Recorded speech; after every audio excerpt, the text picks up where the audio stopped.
pour la partie dynamique de la société congolaise. Brice Obaka, journaliste à Télécom.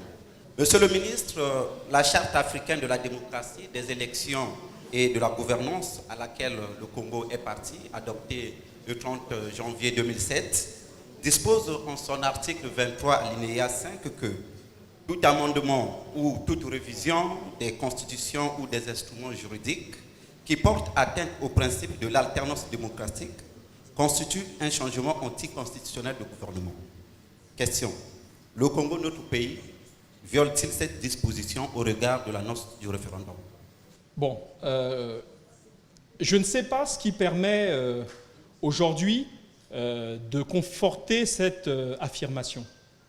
C'est quoi l'alternance politique? Là, venons un peu à ce terme, parce que les gens aiment employer des slogans, ils aiment dire des choses, et ça rentre dans l'esprit, on se dit « Ah, mais ils ont raison ». C'est quoi une alternance politique, Monsieur Obaka? L'alternance politique, c'est quand une équipe au pouvoir, battue régulièrement dans les urnes, laisse la place à une autre équipe au pouvoir, capable, dans les jours qui suivent le scrutin, de prendre en main le pays. C'est-à-dire de pouvoir gérer le pays, adopter un budget, faire voter des lois et gérer le pays sur le plan institutionnel et politique. C'est cela l'alternance. Quand en France, par exemple, le PS, en 2012, prend la place de l'UMP, le processus démocratique fait qu'en quelques semaines, on est passé d'un système où ce parti UMP, majoritaire dans toutes les institutions, était devenu l'opposition, y compris parlementaire, et le Parti socialiste a été, au bout de quelques semaines, en mesure de gérer les affaires d'État. Ça, c'est l'alternance. Alors, chez nous, j'ai l'impression qu'on résume l'alternance au fait de dire « tout sauf Sassou ». C'est-à-dire, peu importe ce qui arrive, mais c'est juste que Sassou doit partir. Ça, c'est l'alternance à la mode congolaise. Mais ce n'est pas ça, l'alternance. L'alternance, c'est, comme je viens de le dire, la possibilité pour deux équipes de changer, s'interchanger leur place, l'une devenant l'opposition et l'autre devenant la majorité. Or, et là également, la Constitution actuelle, quand nous l'examinons, je ne vais pas rentrer dans les détails trop pointus que les juristes connaissent, on s'aperçoit d'une chose, c'est que quand le président de la République en fonction a une majorité à l'Assemblée, le système fonctionne normalement. Or, quand le président n'a plus de majorité, le système se grippe. La République française a connu ça dans l'histoire. Pour les spécialistes, ils doivent se rappeler de ce qu'on appelait la Seconde République au XIXe siècle. La Seconde République, c'était le même système que le nôtre, c'est-à-dire un système où il y avait une séparation totale. Quand le président avait la majorité, il avait le pouvoir. Quand il ne l'avait plus, le système devenait un système presque anarchique puisque l'Assemblée et le président se regardaient en chien de faïence. C'est le risque là que nous avons sur le plan institutionnel. C'est-à-dire que si ceux qui parlent d'alternance gagnaient l'élection présidentielle dans quelques mois, ce que je leur souhaite, pourquoi pas, ils ont tout à fait le droit de l'espérer. S'ils gagnaient, ils n'ont pas de majorité à l'Assemblée. Ils devront attendre 1 an avant d'espérer avoir une majorité suite à une autre élection qui est l'élection législative. Ce qui est encore une fois pas sûr. Eh bien, à ce moment-là, pendant 1 an, comment ce président, si on prend la définition que j'ai donnée de l'alternance tout à l'heure, c'est-à-dire qu'une équipe doit arriver et être prête à gouverner tout de suite, pas dans 1 an, tout de suite. Les Congolais n'attendront pas s'ils élisent un président d'opposition le 14 ou 15 août ou je ne sais pas quoi, 2016, ils ne vont pas lui dire « Bon, monsieur le président, félicitations, rendez-vous dans 1 an pour que vous puissiez gouverner le pays. » Non? Vous pensez que ce sera possible? Ça ne sera pas possible. Donc, c'est ce que moi j'appelle une petite alternance, c'est qu'on change juste la tête, mais c'est une tête qui ne peut pas fonctionner parce qu'elle n'a ni jambes ni bras, puisqu'elle n'a pas de députés, pas de sénateurs, elle n'a pas les moyens de gouverner le pays. Donc, comme le président de la République est un homme qui anticipe, c'est un homme d'État, il anticipe une crise éventuelle. Parce que nous savons aujourd'hui, nous les Congolais, parce que c'est dans notre histoire commune, que quand il y a une assemblée d'une tendance et un président d'une autre qui se regardent en chien de faïence, on a vu ce que c'était. C'était novembre 92. Vous vous rappelez de novembre 92? Une assemblée d'un bord, un président d'un autre bord. Et nous avons vu que c'est ce jour-là que le pays est entré dans la violence. Le président ne veut pas que le pays entre dans la violence. Et nous anticipons cela sur le plan institutionnel également. Voyez, la gouvernance, elle doit être modifiée et modernisée, mais aussi parce que l'homme prudent voit le mal de loin, nous devons aussi penser là où les détails voient le diable s'insinuer. Et ce détail-là, c'est-à-dire qu'un président éventuellement d'opposition soit élu, qui ne puisse pas gouverner, on sait comment ça finit dans nos pays. Ça ne finit pas par des articles dans Le Monde ou dans Libération, ça finit par des violences dans nos pays. Et nous voulons éviter cela aussi. Merci, Monsieur le ministre, de nous sortir de nos tanières et désormais de nous arrimer à cet autre exercice qui est effectivement ces conférences de presse qui vous permettraient d'être régulièrement en face de nous. Juste une petite question, Monsieur le ministre, mais avant cela, vous nous demandez ici des excuses pour ce premier coup d'essai, ce baptême de feu. Je tiens à vous dire simplement que c'est un premier coup d'essai et finalement, c'est un bon coup de maître. Car vous savez vous-même que l'excellence, c'est l'unité de mesure du bon sens. Vous parlez de la gouvernance de notre pays, Monsieur le ministre.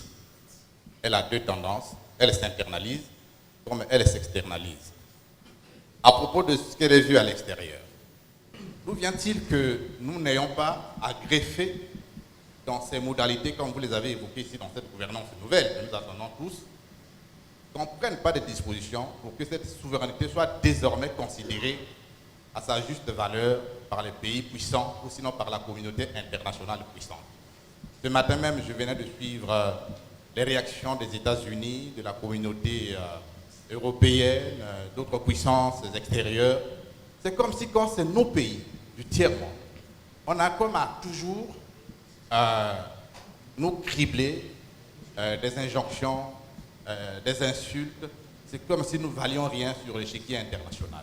Quelles pourraient être les dispositions à prendre désormais dans cette nouvelle gouvernance, Monsieur le ministre? Il n'y a pas de disposition à prendre autre que le fait que les institutions d'un pays indépendant, souverain, qui a son siège à l'ONU comme tous les autres pays, c'est-à-dire qu'il n'y a aucune différence, quel que soit le poids démographique, économique, chaque pays a un siège à l'ONU. Donc chaque pays pèse autant, qu'il soit tout petit, qu'il soit moyen ou qu'il soit grand ou énorme. Il n'y a aucune autre disposition à prendre que l'état d'esprit de la classe politique et des institutions, qui doivent être, et la classe politique et les tenants des institutions, jaloux de la souveraineté de leur pays, tout simplement. Maintenant, vous n'empêcherez jamais des gens de donner une opinion, c'est leur opinion, ça les regarde, mais ils ne sont pas le peuple congolais. Et nous devrions, mesdames et messieurs, parce que au-delà de vous, je m'adresse aux Congolais qui vont suivre cette conférence de presse. Les problèmes du Congo, comme de ceux des autres pays, doivent être réglés par les ressortissants de ce pays. Aucun État, même les plus amicaux, ne fera notre bien à notre place. Par contre, des conseils mal avisés, pas réalistes, des interventions intempestives, on a vu ce que tout cela a pu provoquer à travers le monde. Quand je constate aujourd'hui qu'un État aussi structuré que la Libye, on peut évoquer le profil politique du régime, ce n'est pas la question. Il y avait un État en Libye. L'intervention bienveillante, entre guillemets, des amis de la Libye et du peuple libyen a provoqué aujourd'hui la situation que nous vivons. Les Libyens se canardent, excusez-moi l'expression, entre eux. Il n'y a plus d'État. C'est un pays qui est entre les mains des seigneurs de guerre et qui sert aujourd'hui de passage des milliers et des milliers d'immigrants africains qui vont envahir l'Europe et qui font qu'aujourd'hui l'Europe se dise « mais comment se fait-il que ces gens arrivent ?» Mais ils ne devraient pas se poser la question, ils devraient juste se dire « peut-être qu'à un moment, nos conseils ou notre interférence, nos interférences mondiales dans cet État structuré, à un moment qui a précipité la destruction de l'État libyen, je dis bien la destruction de l'État libyen, a provoqué tous ces effets et ces conséquences que nous déplorons tous aujourd'hui. Donc je dis, à travers votre question, et en tant que membre du gouvernement de la République du Congo, que nous accueillons tout à fait tous les conseils qui peuvent nous être donnés, mais au final, le bien des Congolais ne sera fait que par et pour les Congolais. Amédée Moirabou, journal Le Potentiel, paraissant à Kinshasa, en République démocratique du Congo.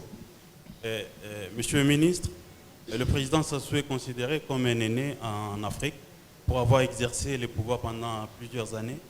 Et à ce titre, n'a-t-il pas un devoir d'exemplarité plus que d'autres présidents africains à ce qui concerne le respect de 2 mandats, puisque c'est le cas aujourd'hui dans plusieurs pays en Afrique? Est-ce que lui ne donnerait pas un exemple fort en ne cherchant pas à s'éterniser au pouvoir, comme on dit? Bon, mais j'ai déjà répondu tout à l'heure à cette question. J'ai bien dit, je ne sais pas si vous étiez assoupi à ce moment-là, mais j'ai dit que le problème, c'était la gouvernance du pays. Bon, je ne vais pas revenir dessus. Je dis simplement ceci, pour répondre à votre question. Le devoir d'exemplarité du président Sassou, c'est qu'il a écouté son peuple. Le président Sassou est d'abord redevable à son peuple. Et le peuple s'est réuni, a parlé, a débattu, a demandé au président de la République de convoquer un dialogue. Le président a convoqué ce dialogue. De ce dialogue sont issues des conclusions. Et le président, encore une fois, en tant que régulateur du vivre ensemble, a décidé de manière scrupuleuse, rigoureuse et dans une démarche scientifique de consulter les 2 seuls organes qui pouvaient lui donner un éclairage juridique, c'est la Cour suprême et la Cour constitutionnelle. Aujourd'hui, il ne s'agit pas d'un 3e mandat. Il s'agit de savoir si on a le droit de consulter le peuple pour faire évoluer nos institutions. C'est ça l'objet du débat. Il n'y a pas de 3e mandat. Monsieur du potentiel, voilà l'exemple typique de ce que moi j'appelle le néocolonialisme des esprits.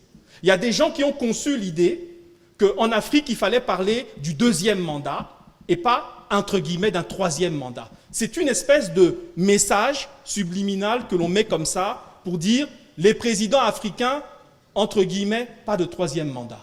Il y a aujourd'hui un peuple. Ce peuple congolais va décider de changer ses institutions ou décidera du contraire. Et nous nous plierons tous à cela. À travers le monde, il y a des systèmes politiques qui permettent à des chefs d'État populaires, des chefs d'État qui font bien leur travail, des chefs d'État qui sont en phase avec leur peuple, où on ne cherche même pas à parler de 2e, 3e, 5e, 10e mandat, on cherche simplement à vérifier s'ils sont toujours en phase avec leur peuple. Aujourd'hui, puisque nous parlons de référendum, le président a dit « je donne la parole au peuple ». Ayez, s'il vous plaît, communauté internationale, journalistes, observateurs, l'humilité de laisser le peuple congolais s'exprimer. L'État congolais, et c'est ma conclusion, s'engage solennellement, et le président l'a dit, à ce que le scrutin se passe dans les conditions de transparence la plus pointue, à ce que les partis et groupements politiques s'expriment à la fois sur le terrain et dans les médias nationaux et locaux. Et enfin, s'engage à ce que la campagne se déroule dans la paix et la sérénité. Ces points sont essentiels et concernent le peuple congolais. Le reste, nos amis, oui, nous les écoutons, nous les entendons, mais ils ne se substitueront jamais au peuple congolais. Voilà donc, Monsieur le Ministre, c'est donc la fin de cette conférence de presse, de votre baptême de feu, pour reprendre votre expression.